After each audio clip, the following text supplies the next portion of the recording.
আলোচনা শুরু করা যেতে পারে নর্থ সাউথ বিশ্ববিদ্যালয়ের ওই শিক্ষার্থীকে কেন্দ্র করেই। তাসিন জাহান মালিহা, যার কিছু স্ক্রিনশট এবং এক্সপোজের ভিডিওতে ভাইরাল ফেসবুক। বলা যেতে পারে 1 সপ্তাহ আগে তিনি একজনকে মেসেজ করেন, এটি ক্লাস 4 বাচ্চার টিউশনির জন্য। অতঃপর ওই টিউশনির কথা যখন আগাতে থাকে, ওই ব্যক্তি তার কাছে তার কিছু ছবি দেখতে চান, আর তখনই তাসিন জাহান মালিহা বলে বসেন, যদি টাকা দেন তাহলে সরাসরি দেখাই করতে পারি। অতঃপর ওই ব্যক্তি জানতে চান কত টাকা। তাসিন জাহান মালিহা তখন নিরাপত্তার অজুহাত দেখিয়ে বলে বসেন, চলুন ফেক আইডিতে কথা বলি। অতঃপর ফেক আইডিতে গমন। ফেক আইডির নাম সামিরা হক। ফেক আইডিতে কথা জমে উঠল প্রতি রাত 25,000 টাকা। 25,000 টাকার বিনিময়ে যে কোনো হোটেলে আপনি করতে পারবেন যে কোনো কিছু। কি অসাধারণ ব্যাপার! নর্থ সাউথ বিশ্ববিদ্যালয়ের মতো নামি দামি বিশ্ববিদ্যালয়ের শিক্ষার্থী, লাক্সারিয়াস লাইফ লিড করা একজন শিক্ষার্থী শুধুমাত্র 25,000 টাকার বিনিময়ে বিক্রি করে দিচ্ছেন তার শরীর। এটি নিয়ে ইতিমধ্যেই সামাজিক যোগাযোগ মাধ্যমে গত 1 সপ্তাহ ধরে অনেকে ট্রল করেছেন, অনেকে হাসাহাসি করেছেন। কিন্তু আমার ছোট্ট একটা প্রশ্ন, তাকে নিয়ে আমরা না হয় ট্রল করলাম, ইনি লাক্সারিয়াস লাইফের জন্য তার শরীর বিক্রি করলো। আমার প্রশ্ন, আমাদের অভিনেত্রীরা, আমাদের চলচ্চিত্রের নায়িকারা, আমাদের টেলিভিশনের পর্দা কাঁপানো অভিনেত্রীরা, তারা তাদের মন, মগজ এবং শরীর, শুধু শরীর নন, মন, মগজ, প্রতিটি জিনিস কত টাকা দামে বিক্রি করেন? এই নারী না হয় 25,000 বিক্রি করলেন, ওনারা কত টাকায় বিক্রি করলেন? জিজ্ঞেস করতে পারেন কোন অভিনেত্রীদের কথা বলছি। তাহলে শুরু করা যাক অভিনেত্রীদের তালিকা। প্রথমেই যে নারীর নাম উঠে আসার কথা, তিনি নিপুণ আক্তার। নিশ্চয়ই তাকে চেনেন আপনারা সবাই। নির্লজ্জতার কতটা উৎকৃষ্ট সীমায় তিনি পৌঁছাতে পারলে, নির্লজ্জতার সর্বোৎকৃষ্ট সীমায় পৌঁছাতে পারলেই বোধহয় এমন হওয়া সম্ভব। কেননা পুরো দেশ যখন তাকে নিয়ে কথা বলছে, পুরো দেশ তাকে বলছে শেখ সেলিমের রক্ষিতা, তিনি তখনও দিব্যি তার ফেসবুক পেজটা চালিয়ে যাচ্ছেন। সে ফেসবুক পেজে তিনি বন্যার্তদের জন্য ত্রাণ সংগ্রহের চেষ্টা করেছেন। কি অসাধারণ ব্যাপার!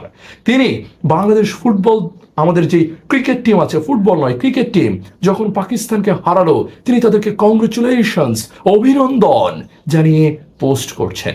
অথচ তিনি নিজের জায়গাটুকু একটাবার ক্লিয়ার করার চেষ্টা করছেন না, বরং তা না করে সিলেট দিয়ে চমৎকারভাবে দেশ ছেড়ে পালিয়েছেন। অথচ এই মহিলা 2014 সালের পর থেকে, 2014 পর থেকে গত 10 বছর গত 10 বছরে রাজুকের অসংখ্য দুর্নীতি কর্মকাণ্ডের সাথে তিনি জড়িত। শেখ সেলিমের মাধ্যমে বলা যেতে পারে কবজা করে নিয়েছিলেন তিনি রাজুককে, এবং সেখানে শেখ সেলিমের আওতাধীন গোপালগঞ্জে বাড়ি এই রাজুকেরই একজন উচ্চমান সহকারী মাহবুব হোসেন, তার মাধ্যমে তিনি টাকা পয়সা সংগ্রহ করতেন। প্রতিটা বাড়ির ডিজাইন থেকে তার মাধ্যমে যেগুলো আসতো, সে প্রত্যেকটা বাড়ির ডিজাইন পাশ করিয়ে নেওয়ার জন্য লাখ লাখ টাকা দুর্নীতি করেছেন, লাখ লাখ টাকা নিয়েছেন এই নিপুণ আক্তার। তার চরিত্র নিয়ে শুধু কথা বলছি না, তিনি কত টাকার বিনিময়ে বিক্রি হলেন সেটি আমাদের প্রশ্ন। তিনি নির্লজ্জ, তিনি একজন বেহায়া নারী, খারাপ চরিত্রের নারী, এটি নিয়ে আমাদের কোনো মাথা ব্যথা নেই। প্রশ্ন হচ্ছে, রাজুককে আপনি বিক্রি করেন কিভাবে? রাজুকে এক একটা প্লটের জন্য লাখ লাখ টাকা নিয়েছে এই নারী। এর পরবর্তীতে বাংলাদেশ চলচ্চিত্র শিল্পী সমিতির নির্বাচনে তিনি কারচুপি করেছেন। যেই কারচুপির করার কথা নির্বাচন কমিশনার নিজে এখন এসব পত্র পত্রিকাতে বলছেন। শুধু তাই না, এই নির্বাচনে কারচুপি করার জন্য শেখ সেলিম সরাসরি ফোন করেছিলেন, এরপর স্বরাষ্ট্রমন্ত্রী পর্যন্ত ফোন করেছেন। প্রথমত রাজুকের অপকর্ম, এরপর বাংলাদেশের চলচ্চিত্র জগৎকে টিকিয়ে রাখার জন্য অবদান রাখতে পারত যে চলচ্চিত্র শিল্পী সমিতি, সেটিকেও তিনি কবজা করে নিয়েছেন।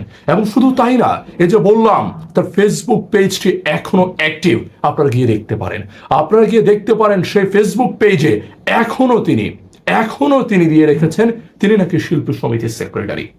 এখনো তিনি নির্বাচনে হারেননি। একটা নির্বাচন না হয় বানচাল করে আপনি জিতেছেন, পরেরটা তো জিততে পারেননি। অথচ তিনি দেখিয়ে রেখেছেন যে এখনো নাকি তিনি সেখানকার সেক্রেটারি হিসাবে আছেন। 2 নম্বর অপরাধ। এরপর তৃতীয়ত, তিনি একটি স্পা সেন্টার চালু করেছেন। আপনারা জানেন বনানীর মতো অভিজাত এলাকায় শেখ সেলিম উদ্বোধন করে দিয়েছেন টিউলিপ স্পা সেন্টার, যেখানে তিনি অবৈধ কর্মকাণ্ড পরিচালনা করতেন, অবৈধ এবং অশ্লীল কর্মকাণ্ড পরিচালনা করতেন। সেখানে দায়িত্বরত যেসব নারীরা ছিল, যেসব মেয়েরা ছিল, তারা যদি এসব অবৈধ কর্মকাণ্ড না করত, তাহলে তিনি তাদেরকে মামলার ভয় দেখাতেন।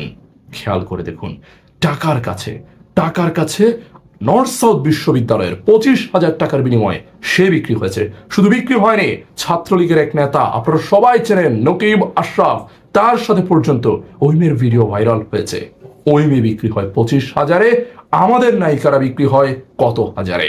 একজন নায়িকার উদাহরণ দিলাম, বিক্রি হয়েছেন রাজুক কবজা করে, বিক্রি হয়েছেন টিউলিপ স্পা সেন্টারের মতো স্পা সেন্টার পেয়ে, বিক্রি হয়েছেন একটি সেক্রেটারি পদের বিনিময়ে। প্রথম। দ্বিতীয়ত, কাকে নিয়ে কথা বলা যেতে পারে চিন্তা করে দেখুন। এরপর আলো আসবেই যে হোয়াটসঅ্যাপ গ্রুপ যেটির স্ক্রিনশট বর্তমানে ভাইরাল, সেটি তো একের পর এক অন্যায় কথা বলে গেছেন। সে সকল অন্যায় তারা তাদের বিবেক বুদ্ধি কিসের কারণে হারিয়েছেন। প্রথম কথা, অরুণা বিশ্বাস, তিনি বলেছেন শিক্ষার্থীদের উপরে গরম জল ঢালতে। পরবর্তীতে কানাডা পালিয়ে যাওয়ার পর সাংবাদিকরা যখন তার সাথে যোগাযোগ করে, তিনি বললেন জল কামান দিয়ে তাদেরকে গরম জল ঢালার কথা বলেছেন। তিনি নাকি আগুন নিভানোর জন্য গরম জলের কথা বলেছেন। তা আগুন নিভাতে গরম জল লাগে? বাচ্চা শিশুকে বোঝান আপনারা। আগুন নিভাতে যে কোনো পানি ঢাললেই তো হয়, ঠান্ডা পানি ঢালুন, গরম পানি ঢালুন, যেটা খুশি ঢালুন, আলাদা করে গরম জল কাদের উপরে ঢালার কথা বললেন। এরপর সুন্দর করে তিনি বললেন, আমি তো অসুস্থ ছিলাম, তার কারণে তো জানতাম না শিক্ষার্থীদের উপরে এত কিছু হচ্ছে। তিনি অসুস্থ। যদি তিনি অসুস্থই হন, তাহলে 1 আগস্টে বিটিভির ধ্বংসযজ্ঞ দেখতে গিয়ে নাটকের যে একটা আবর্তন আপনারা ঘটালেন, কান্না কান্না কণ্ঠে বিটিভির ধ্বংসযজ্ঞ দেখব, সে নাটকটা যে করলেন, সে নাটকটা কিভাবে করলেন? 1 আগস্টে সেটা যে ঘটালেন, সেখানে যে গেলেন, কিভাবে গেলেন? আপনি না অসুস্থ? এই প্রশ্নের কোনো উত্তর নেই।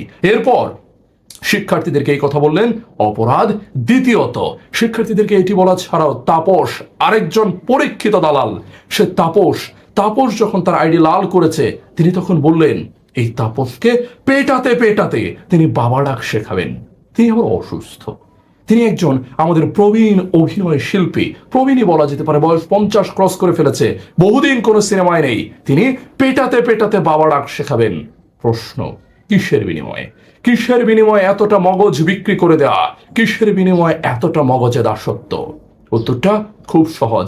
এই নারী ডিজি হতে চেয়েছিলেন। এই নারী বিটিভির প্রধান হিসেবে বসতে চেয়েছিলেন, বিটিভির ডিজি হিসাবে ক্ষমতাপ্রাপ্ত হতে চেয়েছিলেন। আর ঠিক তার জন্য একটি পদের জন্য নিজেকে বিক্রি করে দেওয়া। সাংবাদিকরা তাকে এটি নিয়েও জিজ্ঞেস করেছিল, তিনি বলেছেন তিনি ডিজি হতে চাননি, তিনি বিটিভির যে অনুষ্ঠানগুলো ছিল সে অনুষ্ঠানগুলো প্রোগ্রামের প্রধান হতে চেয়েছিলেন। উত্তরটা সঠিক। মানে তার কথাটা, তার মত অনুসারে যদি সেটা সঠিক ধরে নেই, তাহলেও একটি পদের জন্য নিজের মগজ বিক্রি করে দেয় একজন মানুষ তিনি। এরপর মাহিয়া মাহি তাকে বলেছে অমানুষ। মাহিয়া মাহি নিজে কতটা ভালো মানুষ সেটাও বোধহয় আমরা সাধারণ মানুষরা জানি। এরপর অরুণা বিশ্বাসের পর আসা যাক আলো আসবেই, সে গ্রুপের আরেকজন অত্যন্ত অ্যাক্টিভ মেম্বার জ্যোতিকা জ্যোতি। তিনি কিসের বিনিময়ে বিক্রি করলেন তার মগজ মননকে? জ্যোতিকা জ্যোতি কি বলেছেন সেই ফেসবুক, সে হোয়াটসঅ্যাপের গ্রুপ চ্যাটে? জ্যোতিকা জ্যোতি বলে বসছেন, তিনি একটার পর একটা কথা বলে গেছেন, একটার পর একটা তার মেসেজ। এর পরবর্তীতে তাকে যখন জিজ্ঞেস করলো সাংবাদিকরা এই যে গরম জল ঢালার ব্যাপারে আপনার অভিমত কি, তিনি তখন বলছেন এটি তো অন্যের মতামত, এটি নিয়ে তো আমার কিছু বলার অধিকার নেই। প্রতিবাদ শব্দটা তাদের ডিকশনারিতে নেই, তাদের অভিধানে নেই। কেউ একজন ভুল কিছু বললে, কেউ একজন অন্যায় কিছু বললে এটির বিপক্ষে যে কথা বলা যায়, এটিও জানেন না আমাদের এই সকল অভিনেত্রীরা। জ্যোতিকা জ্যোতি শুধু এই কথাটুকু বলেননি, মানে তিনি যে তার বিপক্ষে প্রতিবাদ করেননি শুধু তাই না, এই জ্যোতিকা জ্যোতি নিজেও একটা কথা বলেছে, নিজে সে স্ক্রিনশটে বলেছে এই সব দালালদের বোঝাতে চেয়েছে এই তাপসকে চিনে রাখা এবং সময় মতো সাইজ করা। তিনি সাইজ করতে চেয়েছেন, এটা নাকি সময়ের দাবি, এটা সময়ের দাবি, সাইজ করার কথা বলেছেন জ্যোতিকা জ্যোতি। এখন তিনি এসে ভদ্র সাজার চেষ্টা করছেন। প্রশ্ন, এই নারী কিসের বিনিময়ে বিক্রি হলেন? কত টাকার বিনিময়ে তিনি তার মগজ মননের দাসত্বের শিকার হলেন? উত্তর খুবই সহজ। তিনি এই জ্যোতিকা জ্যোতি 2023 সালে তিনি শিল্পকলা একাডেমির পরিচালক হয়েছিলেন। আপনারা নিশ্চয় জানেন শিল্পকলা একাডেমিতে একজন মহাপরিচালক থাকেন, তার অধীনস্থ 4 জন পরিচালক থাকেন। এই 4 জনের একজনই হচ্ছেন এই জ্যোতিকা জ্যোতি। কবে হয়েছে? 2023-এ চুক্তিভিত্তিকভাবে তাকে নিয়োগ দেওয়া হয়েছিল। 2 বছরের চুক্তিতে তিনি নিয়োগপ্রাপ্ত হয়েছিলেন এবং একই সাথে আওয়ামী লীগের বন এবং পরিবেশ যে কমিটি রয়েছে সে উপকমিটিতে পদ বাগিয়ে নিয়েছেন। আবারও ঠিক সেই একই কথা, পদের জন্য নিজের মগজ বিক্রি করে দেওয়া।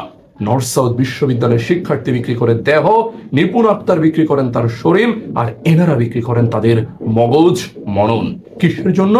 একটি সিটের জন্য, একটি পদের জন্য, যেখান থেকে তারা দেশটাকে শেষ করতে পারবেন, অনেক অনেক টাকা দুর্নীতি করে হাতিয়ে নিতে পারবেন। এরপর সোহানা সাবা, আরেক অভিনেত্রী। এই অভিনেত্রী মোস্তফা সরোয়ার ফারুকীর মতো গুণী নির্মাতাকে বলেছেন অসভ্য। মোস্তফা সরোয়ার ফারুকীকে বলেছেন অসভ্য। তারা তাদের এই অভিনয় দক্ষতা দিয়ে, শিল্পকলা দিয়ে, সংস্কৃতি দিয়ে আরেকজন মানুষের সাথে মতের মিল না হলে অসভ্য বলা শিখেছেন। কি চমৎকার কথা। প্রশ্ন, সোহানা সাবা তিনি কিসের বিনিময়ে অসভ্য বললেন? তিনি কিসের বিনিময়ে এতটা আওয়ামী লীগের চাটুকারে পরিণত হলেন? উত্তর খুবই সহজ। দ্বাদশ জাতীয় সংসদ নির্বাচন কিছুদিন আগে চলে গেছে। খুব তোড়জোড় করেছিলেন, তোষামত করেছিলেন একটি মাত্র সিটের জন্য, সংসদের সংরক্ষিত নারী আসনের একটি সিট। তার জন্য তার লড়াই ছিল, আর সেটির জন্যই তিনি এতদিন এত তেল দিয়ে গেছেন এবং সেই তেলের ভান্ডার এতদিন পর্যন্ত তিনি দেখিয়ে গেছেন। এবং এখন যেখানে তেল দিতেন সে মেশিনটাই যখন নষ্ট, তখন তিনি যেটি করতে চাইছেন, তিনি এখন ভারতে উড়াল দিতে চাইছেন। বিভিন্ন সাংবাদিককে তিনি সাক্ষাৎকারে বলেছেন তিনি এখন ভারতীয় চলচ্চিত্রে ভারতে তিনি কাজ করতে যেতে চান, তিনি এখন ভারতে যেতে চান। কিন্তু প্রশ্ন, এই যে তিনি ভারতে যেতে চান, বাংলাদেশের মানুষের ভালোবাসা পেয়ে, বাংলাদেশের মানুষের দেখেছে বলে আপনার অভিনেত্রী হলেন, আর এখন ভারতে উড়াল দেবেন? এতই সহজ একজন পরিচালক কিভাবে অসভ্য বলে চলে যাওয়াটা এতটা সহজ। এরপর আলোচনায় আসতে পারে আরো একজন, তার নাম তারিন জাহান। অত্যন্ত মিষ্টি চেহারার সুন্দরী গুণী একজন অভিনেত্রী, অথচ একটু ঘেটে দেখুন, একটাবার ঘেটে দেখলেই জানতে পারবেন যখন বিএনপি ক্ষমতায় ছিল তিনি তখন বিএনপির পদরেহন করেছেন, আর যখন বিএনপি ক্ষমতা থেকে পড়ে গেছে তখন তিনি আওয়ামী লীগের হয়ে গেছেন। আওয়ামী লীগের হয়ে প্রতিটা নেতার যখন যেই নেতার নির্বাচনী কার্যক্রমে দরকার হয়েছে, প্রচারণায় দরকার হয়েছে, তিনি তাদের পিছে ছুটেছেন, বিএনপির বিরুদ্ধে অসংখ্য কথা বলেছেন। প্রশ্ন, তাহলে আগে কেন বিএনপি করেছেন? আপনাদের কি নিজস্ব চিন্তা বলে, নিজস্ব রাজনৈতিক আদর্শ বলে কিছু নেই? প্রশ্ন, তিনি কিসের বিনিময়ে দৌড়েছেন? উত্তরটা একই, তিনিও দ্বাদশ জাতীয় সংসদ নির্বাচনে একইভাবে তোড়জোড় করেছিলেন সংসদের একটি সিটের জন্য, সংরক্ষিত নারী আসনের সদস্যের জন্য তিনি তোড়জোড় করেছিলেন। বুঝতে পারছেন, কেউ টাকার জন্য শরীর বিক্রি করে, কেউ টাকার জন্য বাবার বয়সে একটা লোকের রক্ষিতাতে পরিণত হয়। তার সাবেক স্বামী তাকে বলে রক্ষিতা। একটাবার সেসব প্রশ্নের উত্তর দেওয়ারও প্রয়োজন বোধ করে না, বরং বাংলাদেশ দল যখন ক্রিকেটে পাকিস্তানকে হারায় তখন কংগ্রেচুলেশনস পোস্ট দেয়। দেশের মানুষের, বন্যার্ত মানুষের জন্য তিনি ভোট সংগ্রহ করার চেষ্টা করেন, সাহায্য নেওয়ার চেষ্টা করেন, অথচ নিজে রাজুর থেকে শত শত কোটি টাকা দুর্নীতি করে নিয়ে গেছেন। নিজে বনানীর মতো অভিজাত এলাকায় অশ্লীলভাবে তিনি স্পা সেন্টার খুলেছেন, পার্লার খুলেছেন, নিজে বাবার বয়সে একটা লোকের সাথে সম্পর্ক করেছেন, ওই লোককে দিয়ে, শেখ সেলিমকে দিয়ে তিনি নাকি অভিনয় করানোর চেষ্টা করেছেন। কি চমৎকার! চলচ্চিত্র শিল্পী সমিতিতে বলা যেতে পারে অন্যায়ভাবে নির্বাচন করে মধ্য দিয়ে তিনি ক্ষমতা আঁকড়ে ধরেছেন এবং এখনো তার ফেসবুকে সেটি দিয়ে রেখেছেন। নিপুণ আক্তার, এই তিনিও বিটিভির ধ্বংসযজ্ঞ দেখতে গিয়ে নাকি কান্না করেছিলেন, তিনিও আরেকজন। এর পরবর্তীতে অরুণা বিশ্বাস হতে চেয়েছিলেন বিটিভির ডিজি, তার কারণে শিক্ষার্থীদেরকে ঢালতে চেয়েছেন গরম পানি, আরেকজনকে পেটাতে শেখাতে চেয়েছিলেন বাবার ডাক। এর পরবর্তীতে জ্যোতিকা জ্যোতি, তিনি করতে চেয়েছিলেন তাপসকে সাইজ করতে চেয়েছিলেন, হয়েছেন বিটিভির পরিচালক হওয়ার কারণে তিনি এইভাবে তেল দিয়ে গেছেন। সোহানা সাবা যেই কারণে তেল দিয়েছেন সংসদের একটা সদস্য হওয়ার জন্য। এরপর তারিন জাহান সংসদে নারী আসনে সিট পাওয়ার জন্য একবার বিএনপি, একবার আওয়ামী লীগ, একের পর এক দল পরিবর্তন। আর এই হচ্ছে আমাদের অভিনেত্রীদের চিত্র, এক একজনের মনে মগজে কতটা দাসত্ব। এরপর একের পর এক অসংখ্য অভিনেত্রীর নাম বলা যাবে।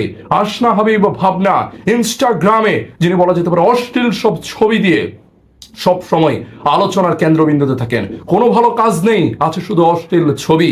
এই অভিনেত্রী আলো আসবেই সেখানে লিখছেন আমরা তো এখন কিশোরগঞ্জ, তার কারণে আসতে পারবো না।